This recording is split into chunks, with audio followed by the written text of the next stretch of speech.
Hey, we're going to teach you how to lace up a corset back because people constantly ask us, how do I lace up this dress? We're going to show you. All right, Nichole, take it away. Okay, so with the corset dress, at least on Maggie Sotero's, they almost always come with this little clear snap. The likelihood is that when you tighten it, that's going to get unsnapped, but right now it's just to hold it on. You always start with the very top loop, the top set of loops anyway, and you always want to pull your strings towards you. It looks neater, it's easier to tighten, it's just a better way to do it. You want to make sure that your strings are approximately the same length, because otherwise if you run out of what is bottom, then you won't be able to tighten the whole thing. Whatever side you start on, you always want to start on the same side. I am right-handed, so I always start on the right side. And you take each set of loops individually. So you do the right side and try to make sure that it's flat as you go. So you're feeding in from underneath? Yes. So you want to always pull the string towards you. So you want to go in and pull towards you. And then you do the right side again, obviously. So you do right side and again untwist it as you go. And it's usually easier to lace the entire dress up and then tighten it rather than trying to tighten it halfway through. Otherwise it doesn't hold as well as it should. So you do every other one instead of trying to do one going all the way down and then the other all the way down. Yes, you do each set of loops at a time. So rather than taking the right string and feeding it all the way down, you do one set at a time. So you're going to do the right side and then the left side and then the right side and the left side. And the reason you do that is because you get this really beautiful herringbone pattern where the first side is always underneath and the second side is always on top. So it looks like this instead of being conjoined in all kinds of funky ways. And it does look really smooth. It's really pretty. This will be fun to edit later. Yes. Claire looks good in all the dresses.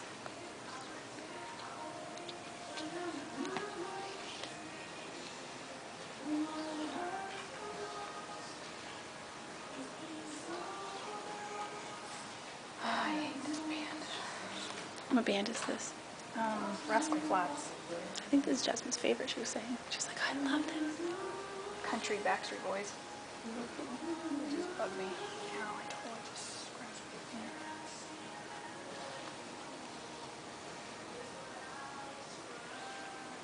Because they don't play instruments. You're not a band if you don't play instruments.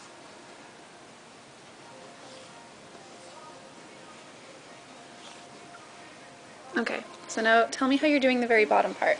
Well, first, it depends on how thick your string is. Usually with the thicker string, a lot of times you have to skip the bottom loop in order to be able to pull it through.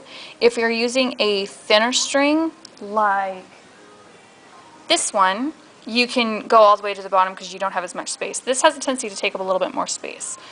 So down here at the bottom, before we actually finish this off, we're going to go through and tighten the whole corset so it's on her and it's going to stay.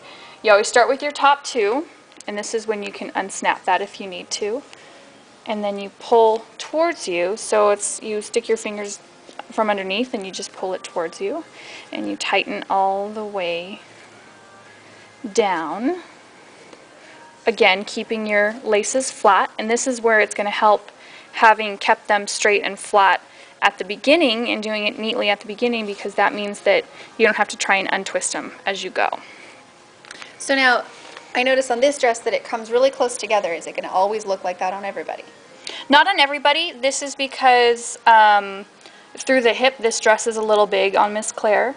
While it fits her beautifully up at the top, she would probably, if she really likes the way that the corset looks and wants it to look the same all the way down, she would probably have this side seam taken in just a little bit so that it opens the corset up and you can see it all the way down. So it depends on your body, it depends on the dress, it depends on the size that we got and what we're fitting it for.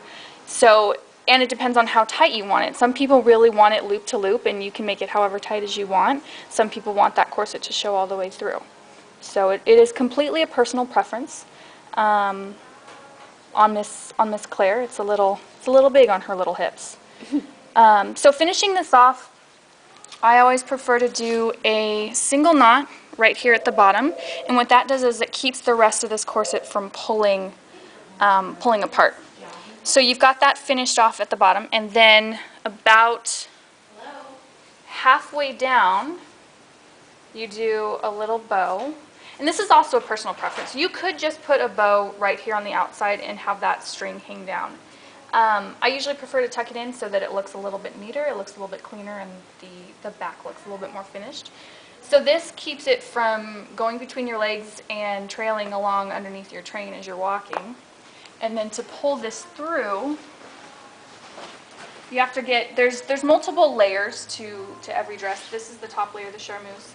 It's got a lining of satin, and then you have another couple layers under here. You've got crinoline, which gives the dress a little bit of shape and flounce, and then you've got the actual lining between your skin and the dress.